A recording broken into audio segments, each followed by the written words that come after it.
malama e mafu ama na pasi ele kula foka male kula foka Tau mai tau atu e pe e whoringa mai e tau te ia te leonisio whamsino o le whamsino ngale tunu o le suinga le o le whamai le tau whaatuto tasi ai le a reo ainga le o lensen tatu sa o faitau i le lato tusi le na whaasalau mai le observa a sa kopi mai foia o lato tusi o te whaftai ona ua a mai le lato tusi whaari mai ai o lato watungalunga a lae ua umana pasi mai ele whaitonga whaalua mai il palmene il forno il palmene o le selo le il tulanga il committee il palmene o tula forno o ne talo mai lola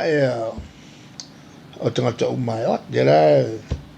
o mai ai le ia mafaufonga fo i whaasea o le whamsina ia ke longonga fo i so se ke loia la fo i kapenga no whalonga la fo i kapenga la tu fo i o la tu fo i manatu menga e kaunga whai le si o wala na i le mehuli lo whiutunga ina e tau whai la lai o le malo le palmene le pule whatono ma whamsina sa o whaitau la i le o mela masani e kasi kanga kusia le tusi ku uma e onga mawhawhonga ai mela e whakaemiro le whamsino ma le whamsino pe iesanga whapopo le whapopo sain ia le siala whamsino a wakua pe ia kanga ngalsengia e le whaikaua le lao kei lo o kirkiro i o kirkiro lunga ngana okay lo ai kanga kalen kusia wa fo mo me processes ya al malo o masania o le vengo ngalu con el malo ma manatulana ete lo mai le ko ngaka ngaka le ko ngata ngata tusia ma ona mafofo ala ona mafofo o le ke e mai ele tula fono na fausia e longa fautuanga ale fono ao fe tula fono wa sa ele committee sa fatuina vala umai ale o fa msnonga e o ko faali nyola ko mangaku ele tulanga o le angai luma whalelei ngā luanga whamsino e maise le kele o le whaikio le atunu a maka mai kanu samani i le whesiningi ai le anano o whai unga o whai wa a fia ai mea sina ai wa whao ai mea singa ai si ai le waila sa malose lo tautalanga i tono le palmene e lua whamashinonga ese i Samoa. O le whamashinonga o whanua maswafa. O lo te ai e a tatou mesina. Ma le whamashinonga o karikongunga whaapalaki mai whafu. E lua la i a lua la to i ngā whamashinonga. Le atu. Le lae wel manatu al malo ele o lava le whamamafa ele puipuinga o mesina ala tu o taulola on ese whamsinonga i alu oi a sulfa i kanga ka la ko mafakia sulfa i akul whamsinonga vola lima mai sulfa i mai lo i suio o lato mantuala o le lima sulu fai pule ia nei o suinga o le kungu ako o tupu mai e o Samoa o ainga malatu tamo fa pe foi lo songa tu mo pule o no la fai la konga e nga la kosuia e le la sena se si e konga e solo mai e o la to fai pule ya ngo malo le fai pule solo mai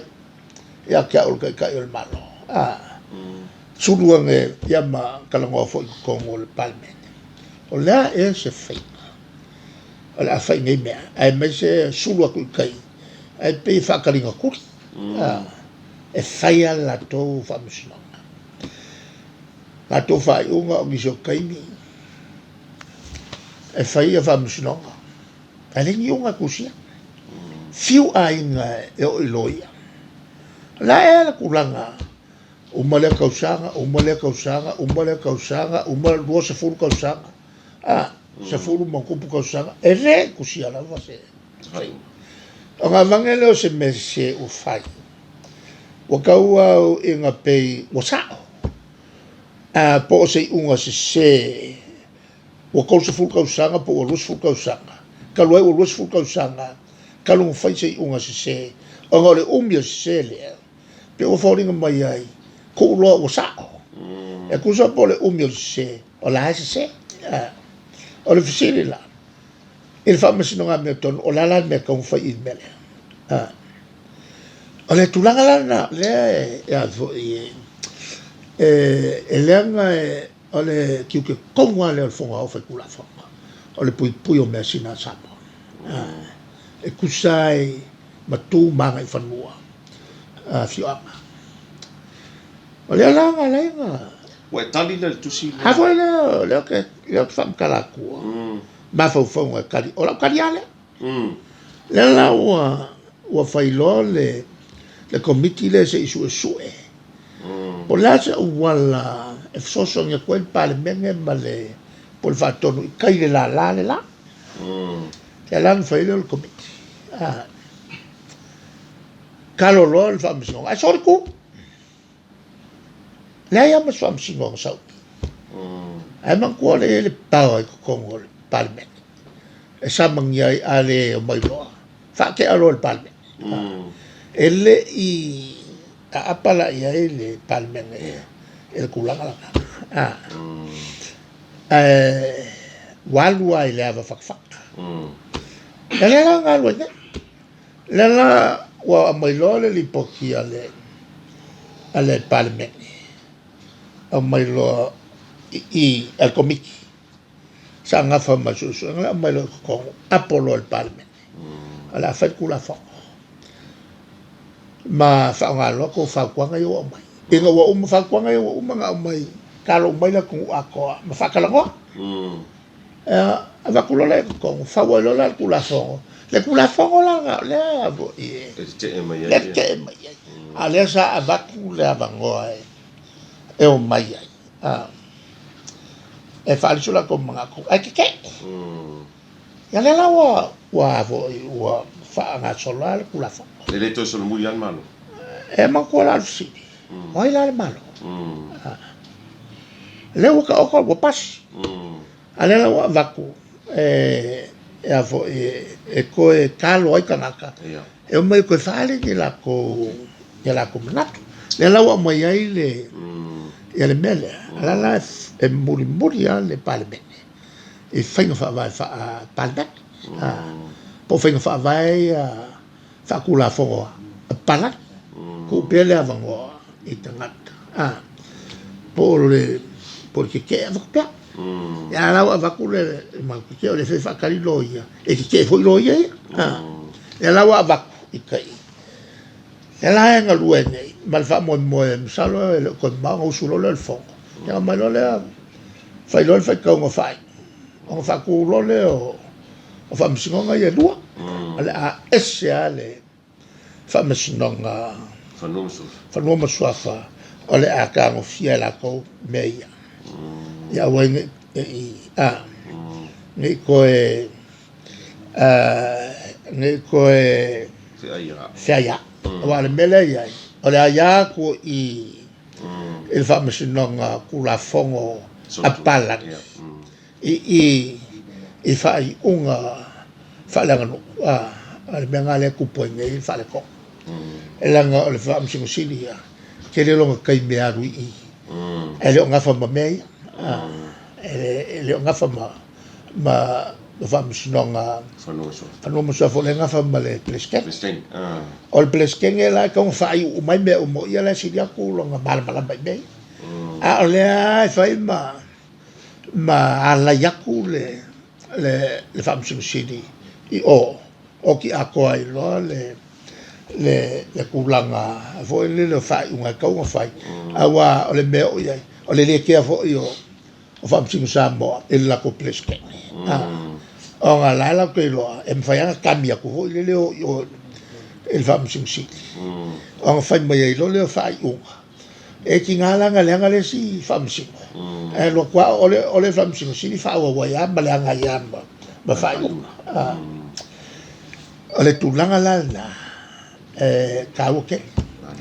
E le whapela o se whingaunga. E le whingau le paremene ma whapsingo. Ngā le paua le mea e whaile unga le paremene. E lunga o anga whaingo whai mea ngā le malo ma le paremene. E le ai ngā maika i policy e whakulanga. Hau maloa le o pasir kula whonga.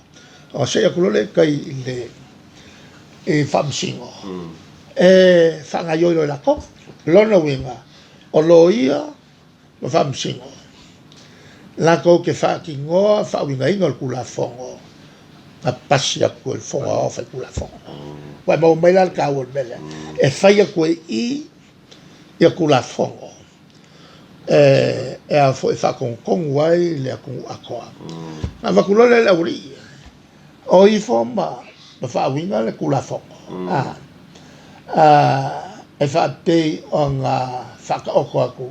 i whainga whawai o whakaoko le malo me palme. E le tūlanga la tāu e mele. E kakaonga i malmalama ia e whamsingo malo ia i whainga whawai. A mafuai ia kula whongo ia ngā pasi aku ia ngā rugu e whakau ia. O le mele kong whai whamsingo i ngai malmalama ia. O le whaalongo o e whelafulafo inga, mafu anga, o le kula whongo, ma le kula whongo. Po le o e whaikau ia whamaumaunga le whongkanga. Al mele kupu. E nako le whaia. E pei ele whaalongo i mea lea whelafulafo e le palme. Ale mele nga o le ke le whale kongo i la kongalwa. E leo malamalama e mafuanga la pasi e le kula whongo ma le kula whongo ale mea momola nga kaunga whaasao i e kaunga whaasao ia le kusi lenga mai o le vanga lua al kawa ia o lau siki o le vanga lua e lua mea kaua ia ngā mai kusi o loa ai le vai o kaka kusi a kusi. O le mea momoa, o le whape mai. O keu mo le whawai sa whauau whaupoe ka kokua. Mane whaakeki. A leo peu whaaka longa i vai. Pero ka alo fa in ka alo ngala kapi al palmen se va ele le mafofo ma le mal balamba i fa fa mai ele la o ko ko mel ale unga le al palmen e ko mai ko le fakul fa vai e le ka ki ngonga akwa al malo sa mo fa vai ele ku ku manga ngai fo o se me le sai fa for fa vai lo se vai ngol fa sai fa priam ele kauria le la o manga ku le palme a mai ko kongo ia avea ma fakul fa vai e mawhai ai o ngā ngā upuia ta o ingo vevelas whamsiko e whisiringi ai po le ale malolonge po le malolonge whawai le ko le ue ko kongo le whawai le whaku le whawai ang whapela i whaku le whawai e ako i whafo e whamsiko ala usiri la i le kangaka len kusia malaka umai ang sangi se kalonga la kapi le mea o le mai o le kua le whawai e il malo Samoa o anga ku manganga i whangua e ku kongu o le whaku le whawai la o kua ngal kasina a o le whakaika inga ngā e aka ngiai le papau kele o le koe ngā ko wha le kanka len kusia le kusila ai sainge maisi o mai le vanga lua mga ku le pe se fulu masinga o whakari pe a se fulu masinga o whakari ka mai ngā e leo whakaua e whamasingo le mau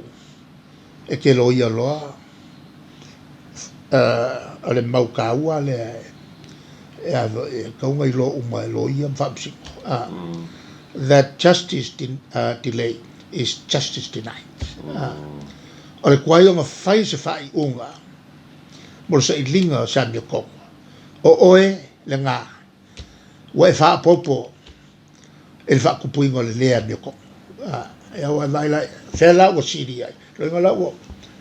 wa siri kai e ko ngā Kongo la le ngā kafu le whamsingo ia le kula fongo ka ua ngai fem ka ia le so whamsingo wa fia whamsingo ngā o fiul me whakati e le mau mai wa fia o au whasio umi kongo i mo loa ai le kangi mai a loia le whaia la kopisi la e le kongo kui lai a wa fia kausanga mako whakari ngai ai le mau mai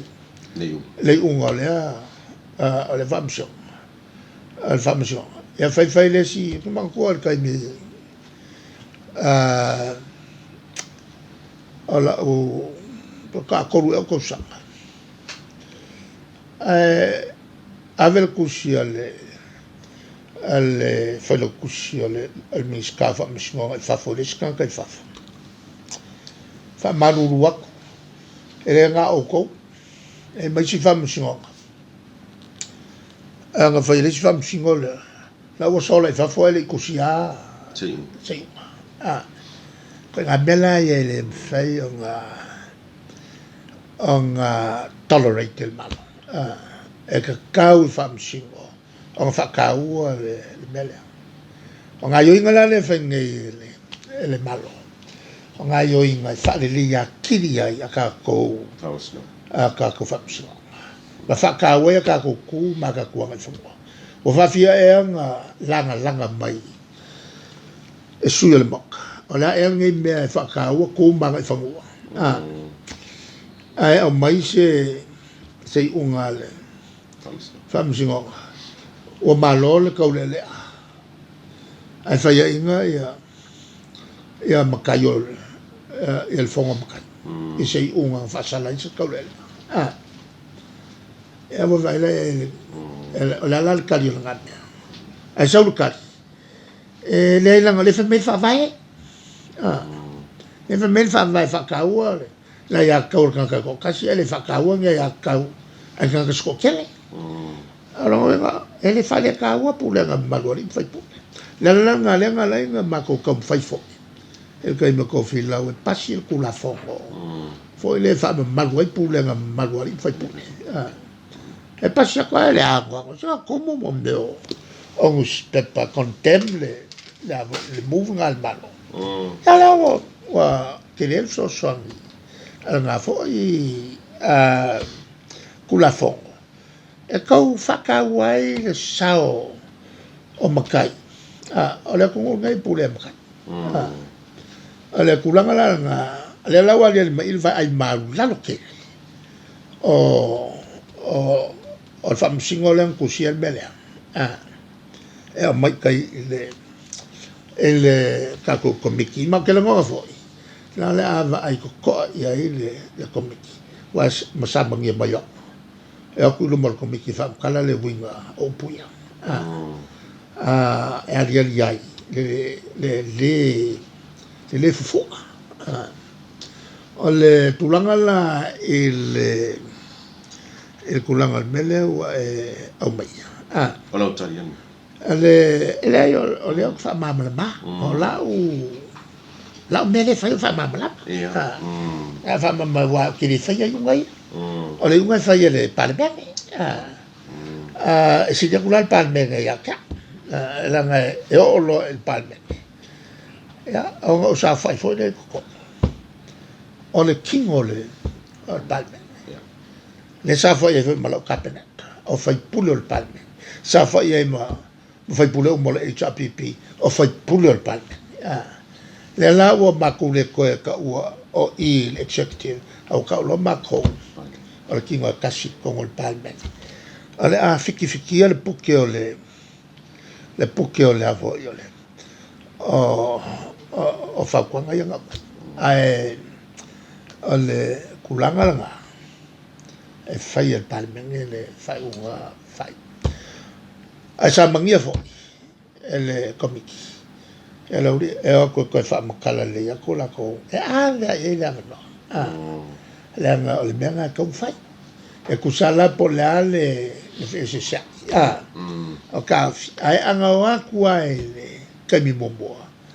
mangu o le fa mamla ai la le na ka wa nei ya ka ni ai makua ka ni ai le fa ka wa e fa msinga ku manga fo na va ka sia me fa ka wa ku manga fo le ngana kusilenga pe ka ele kusilenga na sa o le la ngo se furu ka sa o ko ro ka sa ngo sul ka sa le ka ko kas ele ya se ko ku le mai ni ko ku le mai fa pe mai fa sa mo ya ka ko fa msko nga fa ai alunga ya ku alapi ma fa alapi ma sai nga maru e fa sai nga fa alapi ala ko fa msko ai fa mo kupe e ka wa ku kanga ka e avo e fa li riu le ala nga le ke le fa ya inga isi fa msko nga le o nga va ku kai fa nga le poko le mai fafo le ngang o nga le mamla mai le ngi so le wa man ko le ngi lo al mela nga le ke kakalo e se kai me kula mai le fa msingonga samoa ongi samoa i lo fa samoa me umba ma se so sa yeke lo ia o le so sa yeke ani tangata samoa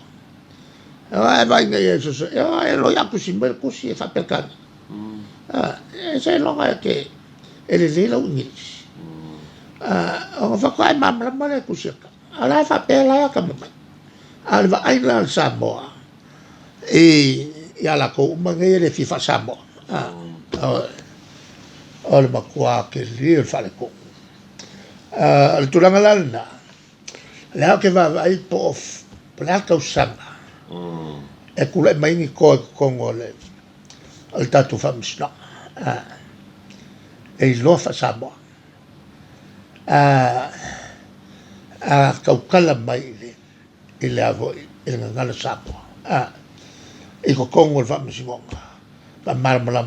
ka kala ku le loia fa samoa uma me so ye le fifenga ngui ale kulanga nga era no ka fil me lo so sa le lo fio ta tu sa mo ka ko sa alo fa ta tu na tu le maningo le vai